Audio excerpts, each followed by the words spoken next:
What up my people, this is M-Whisk and welcome to my top 10 reasons why Street Fighter V Arcade Edition is just so much better. Number 10. Sakura is back. Arcade Edition kicks off the third season of Street Fighter V, and we couldn't have been better welcomed into another year of epic brawls with none other than fan favorite Sakura. Yes, the number one Ryu fan is back, redesigned and still kicking a lot of butt. Sakura has all of her signature moves alongside two very powerful V-triggers, and we are all very curious to see how one of our most beloved characters will fare out this season. Number 9. Season 3 characters are a mix and match of new and highly requested. And Zack isn't the only character we are getting this season, for we have 3 more returning characters: Blanca, which I have no idea why he's here again, Cody, and the king himself, Sagat, who are also joining the cast, and I'm very curious to see how their classic gameplay elements will adapt into the new V system of Street Fighter V. But to keep things interesting and to expand the Street Fighter V story universe, we're also getting 2 brand new characters: the staff-wielding lady Falk from Ed's new Shadaloo company, and Linko meets Uncle Son under a lot of steroids, which is G. And who the hell is G? Is GQ from Street Fighter 3? When's the next letter? Number 8. Ryu is good again. While he's not necessarily always on the top of tiers for most Street Fighter games, it definitely feels weird to see the most iconic fighting game character so nerfed that we can even see him at tournament's top 8 anymore. When even Daigo Mihara drops the character in order to stay competitive, we can't help it but to feel cheated. But now, with the changes to his normals, juggles, the return of the Donkey Kick special, extended combos, plus a lot of damage, I feel like Ryu will be competitive again this season, and we will definitely be seeing him more at tournaments and at Capcom Pro Tour, for example. Number 7. User interface improvements. Overall, the UI feels better and way more responsive.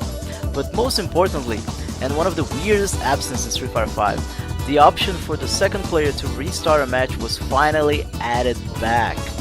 Sure, we won't see the cutesy thumbs up or in between matches trolling, but believe me, the tournament scene and TOs are really glad with this one. Number 6. Extra battle crossover costumes. Okay, I'll level with you guys now. Getting that sweet fight money is a bit harder now and way riskier than before. However, besides the traditional influx of brand new costumes for Chun-Li and sometimes the other characters, plus new stages and colors, we now have the option to win monthly crossover costumes that are totally rad, are way well done, and are bringing many memories of great Capcom series like Beautiful Joes, Star Gladiators, and Captain Commando. Number 5. Zoning is back.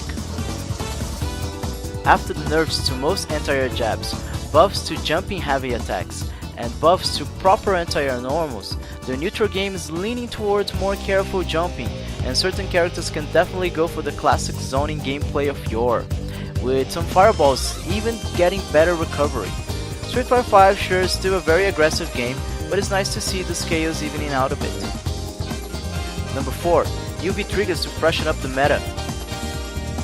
With the addition of the second V-trigger, every character got a totally different and in many cases totally awesome V-trigger too. We now have a bunch of new combos, new mix-ups, and options to use them both offensively and defensively. As such, players are going to be able to express themselves in their V-trigger pick, and it isn't even just the V-trigger 2. Many of the old V-trigger ones got buffed, so don't worry lore players, we'll still dread you for another full season. Number 3. Even more training options. And this is a great one, especially for those who are new or who are just starting to get the feel for fighting games.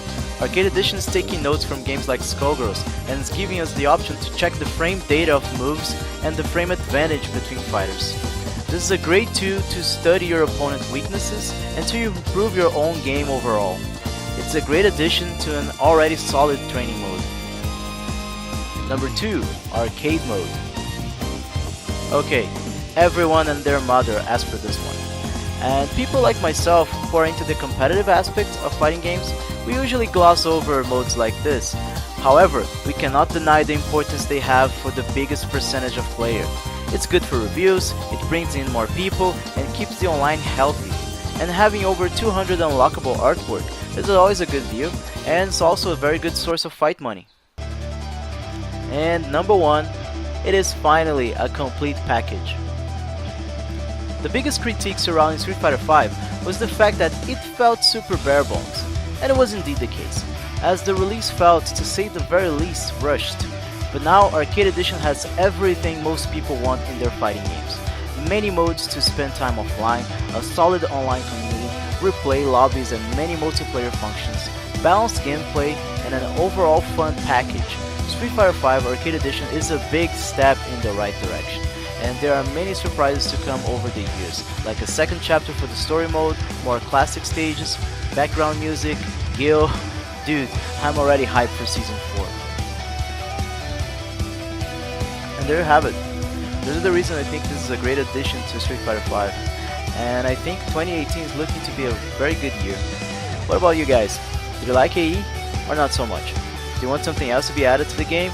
And which characters are you looking forward to? Thank you for watching. Be sure to thumbs up and subscribe if you like it. I produce videos both in English and Portuguese. This is Whisk. Stay beautiful, and I'll see you guys next time.